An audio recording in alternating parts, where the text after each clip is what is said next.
got a lot of DMs asking about life at MTC. If you guys don't know, MTC stands for Mandarin Training Center at National Taiwan Normal University. Also short for NTNU, okay? We're going to be going through those abbreviations going down anyway. So we're here today to talk about how it works, talking about, a little bit of everything about MTC. So let's get into it. Actually, here today, I'm standing on a really nice day on the riverside in Gongguan, and actually I have work in 1 hour, so gotta record this real quick. Let's get into it. Oh, there's what's that called? Some of the flower. It's like flying this, like rolling in breeze, flying in the sky. Anyway, let's get into it. Okay, so life at MTC, okay? So at MTC, there are mainly two types of classes. We have regular, and then we have intensive. And then, actually, they branch off into two different types. You will see on their website, there's regular A and then regular B. Okay, so I'll tell you some differences about regular and intensive, and then I'll get into difference between A and B. Okay, so regular, with classes at MTC, the general courses, there are typically 5 days a week, Monday through Friday, and with regular, it's 2 hours, whereas with intensive, it's 3 hours, okay? And this is how they break it down, okay? So I'm actually going to mainly talk about regular today because I didn't take intensive, and although I have heard about it and how it works, I don't fully remember, so I'm sorry to those people that want to take intensive, but I'll give as much as I can. Okay, anyway, with regular, how it works is that every day we have 2 hours, and so the first hour, teacher will focus on vocabulary, and then the second hour will go into either reading, grammar, whatever not. And then once you get into the class, normally some classes you'll have every day a dictation, or what we call 听写, okay? And you'll do that in the very beginning of the class, okay? And how it works normally when you're taking these classes, before you go to class, you need to scan a card and your ID card. You need to scan your ID card, and so it keeps track of your attendance. If you're going to come to Taiwan and study on the student visa, you need to have minimum 15 hours a week. Okay, so for people taking regular, you only have up to 10, and 10 is not enough, okay? So then we have what's called supplemental classes, okay?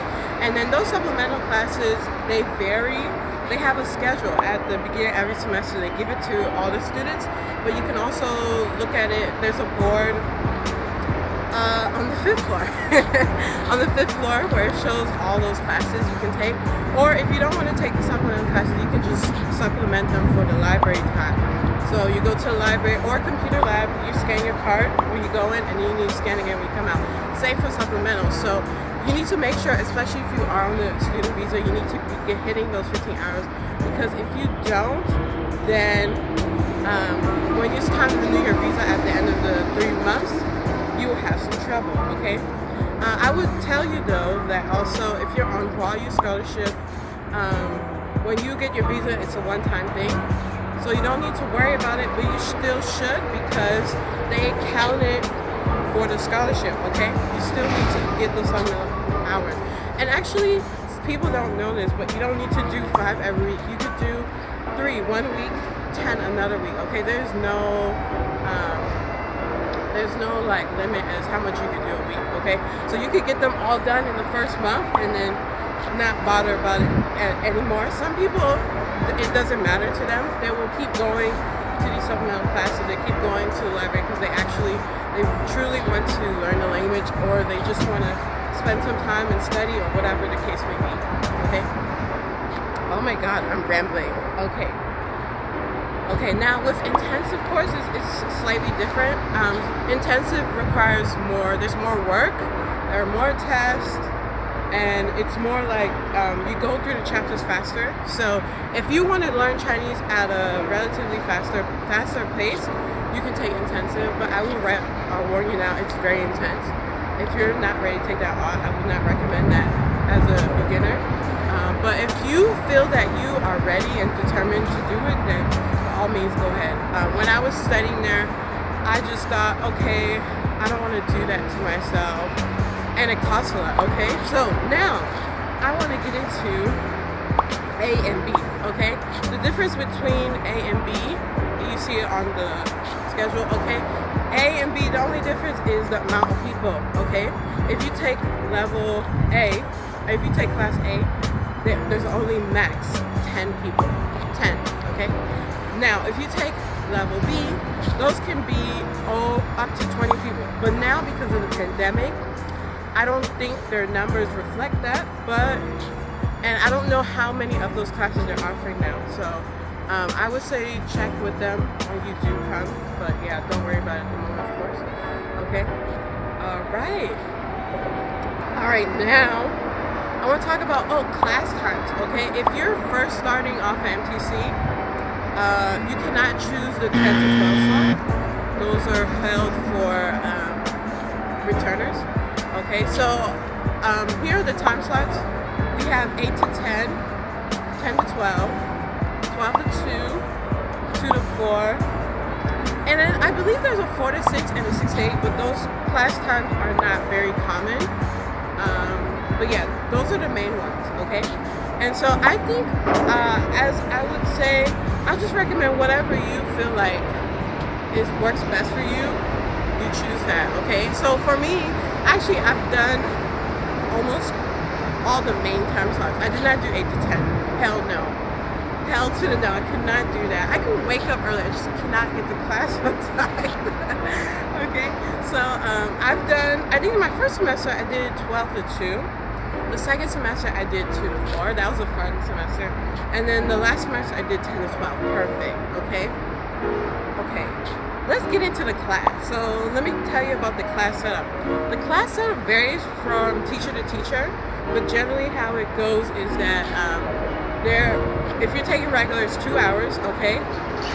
And how it works is you enter the class, you scan your card. Normally the first hour, my teacher will go over vocabulary and mainly vocabulary. And then maybe the second hour, we get the 10-minute break, and then in the second hour, we'll go over either grammar, read a story, digest it, maybe play a game. Honestly, it really depends on your teacher and the level. And obviously, if you're in the beginner levels, the first month or so, you'll just be practicing pronunciation, learning about radicals, and whatever. I didn't start at the beginner level, so I don't know the full in and outs of how those classes start, but generally I heard the teachers are really fun at those levels and bubbly and willing to help, and yeah. And then I like the classroom setting of this because when you go in, it's just one big table, oval size, and then you sit around each other and then you speak. Okay, so it's honestly, I will say learning new language is very intimidating. This is my second language I'm learning, but this is the first language where I feel like I really grasp a good handle of. So it is very intimidating, but over time you will get used to it. But yeah, another thing to note, I'm trying to think. Oh yeah, in the beginning of the semester, sometimes you get into a class and you don't like your teacher. Oh my god. So what do? Actually, after the first week, I believe it's like the Friday or Thursday, I don't remember, they let you can switch classes. So how it works is that on the bulletin board, they'll have all the classes in what level and what time, okay? Now you need to go to the office. There's a special form you need to get, okay? It is to switch classes. So first thing you need to do, you need to go to your class, tell your teacher you want to switch and why. Sometimes teacher won't ask why, okay? And then she will sign it for you. Then you need to look on that board, see what other class at the same level is available, and then you need to go to wherever that class is and ask the teacher, or ask the teacher, can I sit down and watch it first before I decide? And then, yeah, go from there. And you gotta do it fast though, because a lot of people want to switch. Okay? So I would say be mindful of that. I don't know, like, I heard there's way less people now, so I don't even know how that's working. I would say wait till you get here and you will see, okay? Oh, during class as well, I forgot to mention. Sometimes, not all the time, because I heard some people didn't have the same seriousness as I did. Your teacher will hold, like, field trips. So every semester, at least, your teacher will have at least 1 to 2 field trips. And normally they're cultural based, so that you can practice speaking Chinese outside the classroom, and also like get to know your professor and all the people in your class better. So my first semester, I think, was the funnest in terms of cultural trips. We went where? I'm trying to think. Okay, the first place we went is this place called Yingde, and Yingde is where pottery, a lot of the pottery is made. So we learned how to spin the wheel and create bowls. Oh, that was so fun. And that was the first time I've done that, so that was really fun. Okay, and then another trip we did, the following month we went to this place near Zhongshan called Dihuajie. And Dihuajie is like a cultural, it's like a market street. Anything you need, you can buy it there, okay? You can buy incense, you can buy dried goods, you can buy fabric, I mean, anything, literally anything, containers. They also have a special street, like, not on that street, but a little off it. Anytime there's a holiday, they have stuff for it. So Halloween, they have it. Chinese New Year, they have it. Christmas, they have it, okay? So this place is really cool. There's also a cool temple there. So yeah, we went there, and we went and learned how to make these bags with this printmaking machine, and that was fun. And we drank traditional Chinese tea. That was fun. My second semester, this trip is fun, and honestly, I would recommend, even if your school doesn't take you on this trip, you go yourself because you can.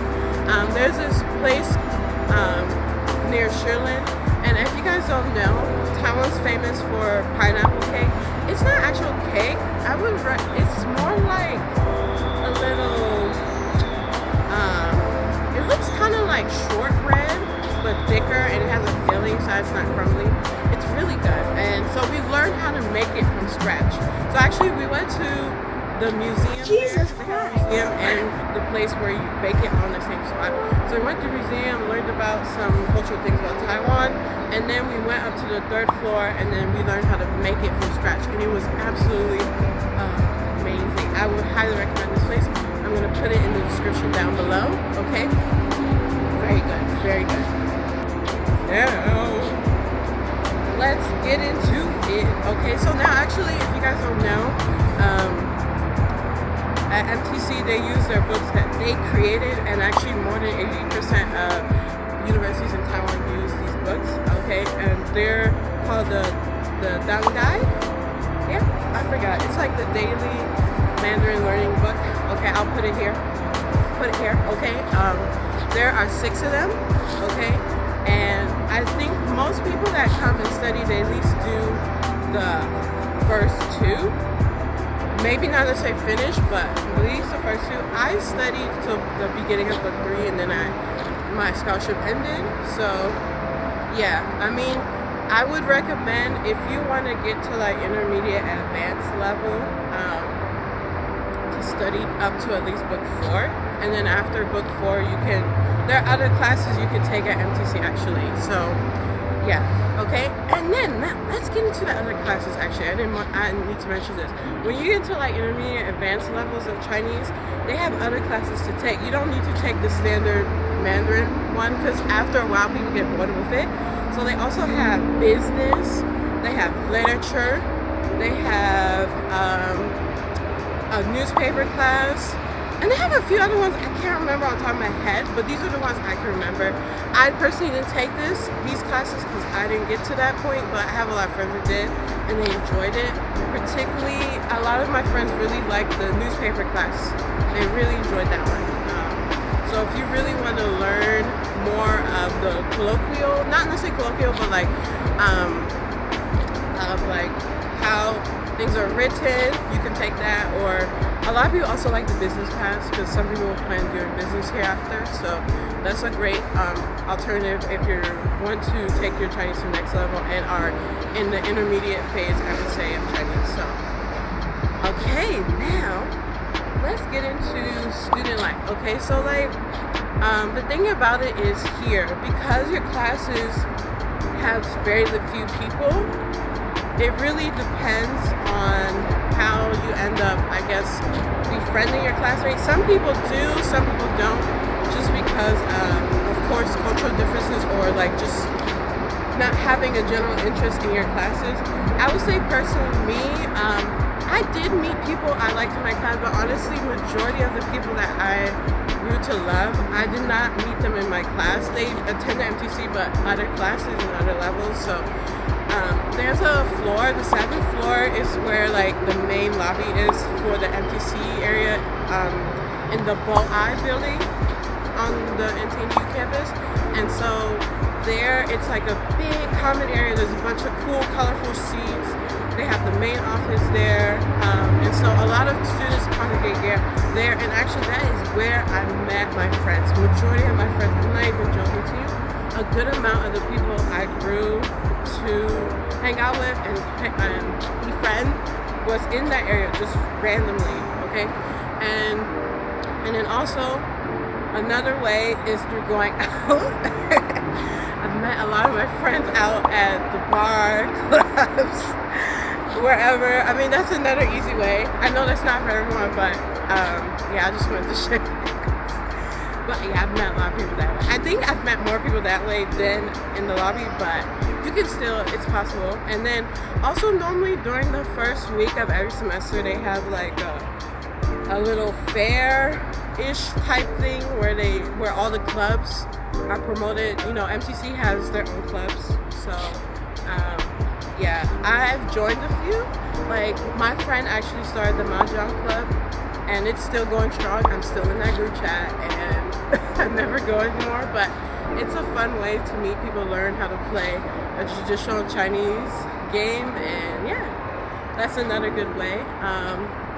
Also, another good way, there's some bulletin boards on that same floor advertising a lot of different events that MTC holds every semester. So I would say if you want to really get involved, you can check those regularly and join those. I've also met people that way as well. Like my first semester, I went on a trip to where? Where did I go? Oh, I went to a persimmon farm. Oh my god, do you guys know what persimmons are? They're those orange fruits. They only grow around fall time. They taste really good, and we learned how they're made, and we use like the persimmon juice to make a cute little bag. Yeah, it was cool. It was really cool. Yeah, they have a lot of trips like that. Okay. When I was at MTC, the biggest thing that I think that I did apart from going to class was dragon boating. Okay, if you guys don't know or follow me on Instagram, because of MTC, I joined the dragon boat team in the spring semester. So spring is March till May, yeah. And during this time we train every day. So I woke up early in the morning, 6 to 9, we trained. Then I took a shower and then I went to class. That was interesting. I was super tired, but it was a very fun experience. I would say if you come in the spring semester, or even if you're here before and then you wait till spring semester, I recommend you join Dragon Boat. Easiest way to make a whole bunch of friends, bond in a very short amount of time, and just have fun. Like that was definitely one of the highlights of my time studying at MTC, hands down. Okay. All right. Oh, another great thing you should take advantage of, language exchanges. So actually, in the beginning of every semester with MTC, within the first week, you can, there's this website. I'm going to find the website for you because I cannot remember it for the life of me. You can apply for a language partner. And so you're paired up with someone that studies at not MTC, but NTNU, like a local student, where you can exchange and learn from. So actually, I would say language exchanges honestly are hit or miss because some people aren't as dedicated or whatever the case may be. Maybe they're shy, uncomfortable. They meet the first time, they're like, oh, I don't really like the person. Or maybe they have different goals in mind and they don't align when they come together. So I would say think about why you want to do it and just go forth into it, because if you do find someone that has somewhat same goals as to you, then it's easier. Okay, so actually I have a language partner through there, and I still exchange with her to this day. It's crazy. We've been doing it for over 2 years now. Yeah, because I met her in the beginning of my times here in Taiwan. So yeah, so very grateful to have her, because I've had language exchanges in the past, but in China, and they weren't as good. So yeah, I am very grateful for her. But if you go through there and the spots are full, you can also, there's the bulletin board. A lot of people advertise when looking for language exchanges. You can go through there as well. I've heard good experiences of people finding good people through there as well. I have gone that route, but I didn't find as great people. So yeah, but it's okay. That's a good thing if you're looking for that as well. Honestly, I think that's it. That's all we have for today. I think I covered majority of everything. If you guys, honestly, if you have any questions, please let me know. I'm going to put all the links in the description box. There's, of course, also there's different requirements for everyone, so I don't fully know all those requirements. So please look at the links first, do your research. Also, things might change, you know. Corona times, we don't know. Anything can happen, so yes, okay. I hope this answers a lot of your questions, and see you soon.